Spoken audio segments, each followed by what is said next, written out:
ба муносибати маросими дипломсупорӣ ба донишҷӯёни соли таҳсили 2024-2025 дар толори донишкадии иқтисод ва савдои донишгоҳи давлатии тиҷорати Тоҷикистон дар шаҳри Хуҷанд ҷамъ омад доир гардид. Назди ҳозирин муовини раиси вилоят сухан карда афзуд, ки сол то сол сафи ҷавонони болаёқат зиёд мешавад. Соҳиби диплом гардидан имконият фароҳам меорад, ки ҷавонон баъди хатми донишкада бо ҷойи кор таъмин ва барои пешрафти мамлакат саҳми худро гузоранд. Ҷавонон нерӯи пешрафтии ҷомеа буда дар рушди кишвар нақши муҳим доранд. Дастпарварини донишкада донандагони касби хеш мебошанд ва маҳз бо дониши андӯхтаи худ метавонанд баҳри пешбурди соҳати мухталифи хоҷагии халқ хизмат кунанд. Директори донишкада зимни суханронияш таъкид дошт, ки устодони ин махзани илму ҳунар барои бозори меҳнат мутахассисони баландпоя омода менамоянд.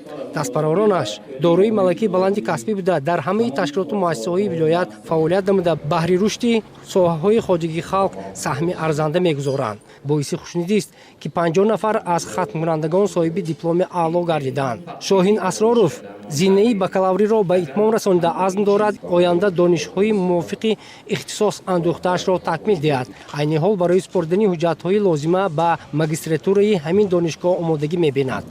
аз рӯи ихтисосе ки аз худ намудем ба халқу ватани азизамон, ба Тоҷикистони азизамон ва барои пешрафти он содиқона хизмат менамоем.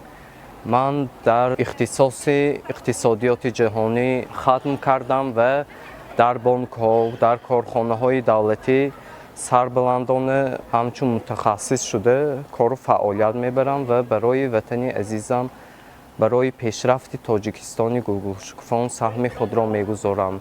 устодони донишкада хушнуд аз он ҳастанд, ки донишҷӯёни болаёқату ҷавобгӯ ба меъёрҳои талаботи замон омода менамоянд. онҳо баробарӣ аз барнамудани касби хеш дар забономӯзӣ низ кӯшиш ба харҷ медиҳанд. на танҳо забони дигар халқият, балки касби аз барнамудаашонро тавассути забонҳои машҳури дунё муаррифӣ менамоянд. мо кӯшиш мекунем, ки мутахассисони дар бозори ҷаҳонии меҳнат рақобатпазирро омода намоем ва ҳадафи донишкада пеш аз ҳама омода намудани мутахассисони соҳибкасб дар бозори ҷаҳонии меҳнат мебошад.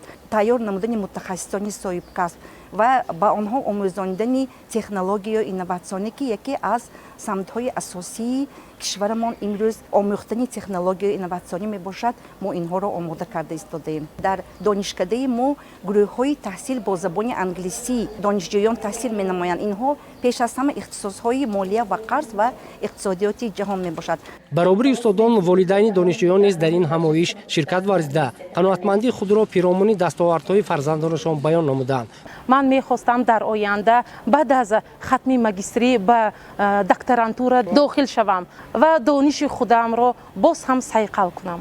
дар маросими дипломсупорӣ ба донишҷӯёни соли таҳсили 2024-2025 донишкадии иқтисод ва савдои донишгоҳи давлатии тиҷорати Тоҷикистон дар шаҳри Хуҷанд ба 647 нафар хатмкунандагон ҳуҷҷати тахассусӣ супорда шуд.